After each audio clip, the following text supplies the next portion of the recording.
And now, Armpit Theatre presents a tale of the gay bohemian life of Paris in the 80s. Trillby.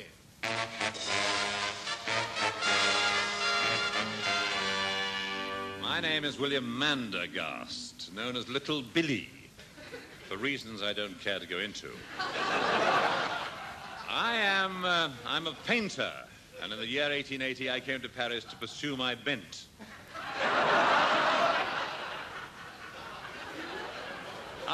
The Montmartre of the 80s, a hotbed of talent. There was the sculptor Rodin. I chip away a little here. I chip away a little there. A little more here. And voila. You can see right through into the bedroom next door. It's magnificent. The lovers. The Paris of Cézanne. Gentlemen, the toast is Cézanne. It's a funnical man. Funnical man.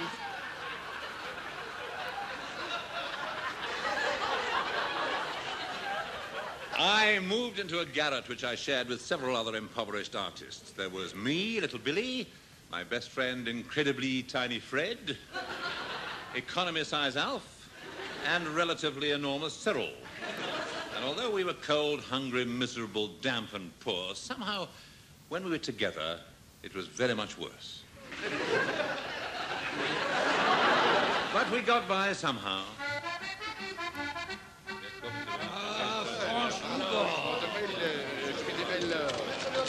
Ça va, Little Billy? Ça va, Incredibly Tiny Fred. Oh, where have you been? To the flea market and see what I bought. Fine flea. Tonight we dine royally. Oh, and if we are careful, there'll be enough for sandwiches for tomorrow. Yes. Well said, relatively enormous Cyril. Bag's Eye the Wishbone. Bag's Eye what? Bag's Eye the Wishbone. Oh, yes, of course you were.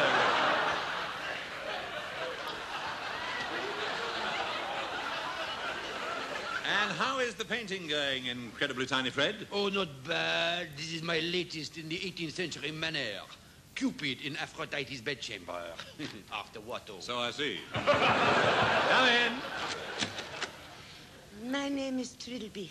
Forgive the intrusion, but I was told there's a room to let. Oh, I'm sorry, it is taken. Can't I move in with you and share your gay bohemian life? There's no place here for a woman. But I could cook for you. Well, we do our own cooking. I could darn your clothes. We do our own darning. There must be something I can do for you.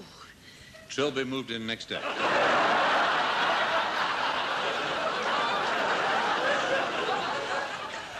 She wanted to become a singer, and I helped her as best I could, struggling through her Tosca on the piano, and whenever she asked, running through her Donizetti. Dear, dear little Billy, can we try it just once more? All right, then, and then we must stop. My tiny hands are frozen. Perhaps if I tried it without the trumpet and the handkerchief. Yes. You see, I've never had any proper training. My aggripatures need polishing. Yes. I like them the way they are. Or indeed the occasional wipe down with a damp chamois. No. I must get a proper teacher. Incredibly Tiny Fred, look in the paper under Les Classified.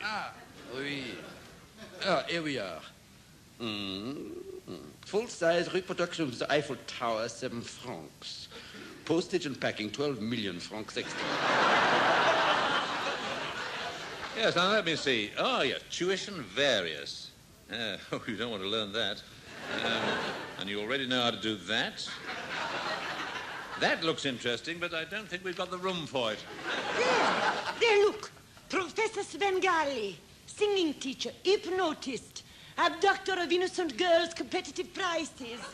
Oh, satisfaction guaranteed. Don't go to him, he's notorious.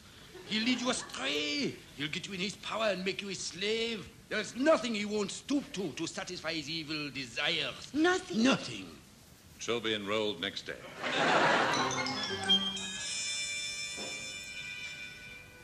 So, you are Svengali, the evil mastermind whose vile pursuits are a synonym for all that is bestial and base. Oh, no, dearie, I'm Mrs. Bulstrode, the char. Yes. Mr. Svengali in the scullery hypnotising a cheese. Yes. I'll call him. Oi, Arthur! Shop? My dear, pray accept an old loony's welcome. So you want me to teach you my method? Yes, and to sing too. How did you hear of me? Why did you come to me? All Paris speaks of your strange behavior. Oh, they say you have no scruples. It is true, but what need have I of scruples? All I want are material things, money, houses, women, Batman, Jim Jams. All the trappings of luxury. I'll stop at nothing to get what I want. And I want you, Trillby. I want you for my slave. Your slave? Yes, he hasn't got a Trillby.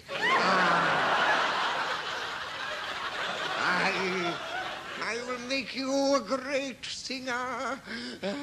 I've taught 'em all. Jenny Lind, the Swedish Nightingale. Cilla Black, the Liverpool Ostrich. Dame Nellie Melba, Mrs. Miller. Mrs. Miller. You should have heard her before she come to me.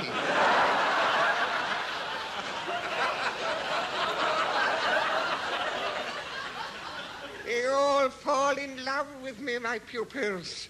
That's why I had to stop teaching Harry Seacombe. But you are different from Harry Seacombe, that is. Do you really think so? Yes, you may not be as pretty, but you're different. Oh, by George, you're different. Oh, that's the nicest thing anyone has ever said to me. Svengali, I am yours. Good girl. Lie on this couch, and I'll show you my method. Now, look at this small, shiny object I'm dangling in front of you. Now, concentrate, go to sleep. Deeper, deeper, you are completely in my power. Now sing, my little beauty, sing. Now, this is not the one. Mr. Orr's just begun. Romeo. Not you, dear. Not you, Mrs. Bulstrode. Get on with the housework. All right, Arthur. Oh, she's a trial. Say 3 and 6 an hour, you can't grumble. No, Trillby, my child. You are hypnotized. When I snap my fingers, you will sing as you've never sung before. As I have never sung before. Right. 1, 2. Camden Loch, I wish you were whiskey, I would buy. Yes, this is going to take longer than I thought.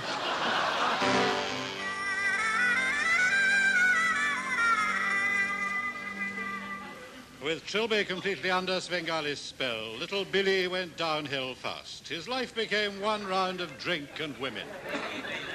Waiter, another round of drinks and women. Make them large ones. I'll have a rum and coquette. Come here, Fifi, darling. You're a pretty little thing. Thank you, sir. I made a special effort. You, Smith, a creature of the half-world? Yes, it was the only part left. Well, you might at least have done it in a high-pitched voice. Little Billy! What is it, incredibly tiny Fred? This life you're leading is no good. What are you doing with a woman like this? You must stop it.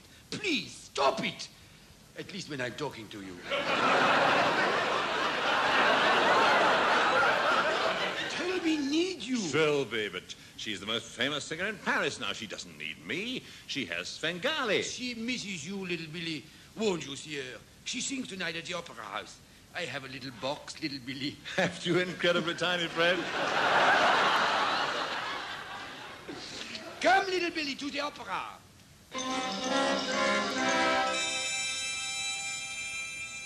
Meanwhile, backstage at the Opera House, Trillby and the evil mentor are preparing for the performance. There,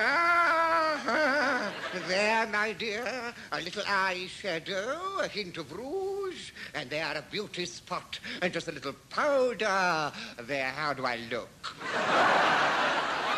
Very nice. But what about me?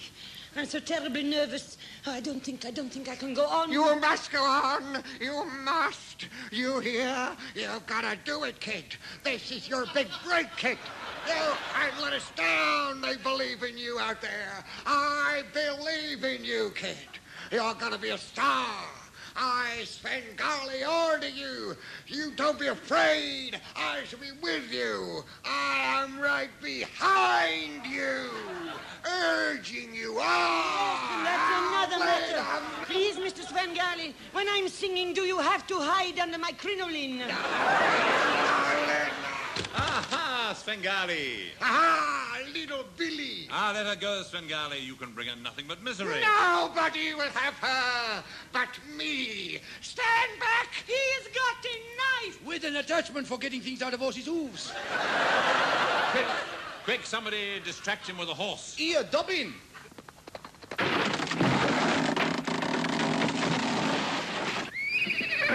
It is I, Douglas the Wonder Horse Smith. In a skin. Limp. Why, look, Svengali, this announcer disguised as a horse has a thing in its hoof. I have just the implement for removing same. Allow me, Dobbin. While his attention was thus distracted, I leapt on him. We grappled.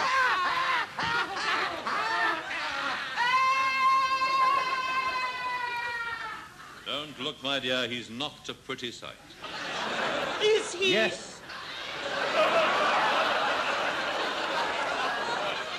Yes, dead. Impaled on his own attachment for getting things out of horses' hooves.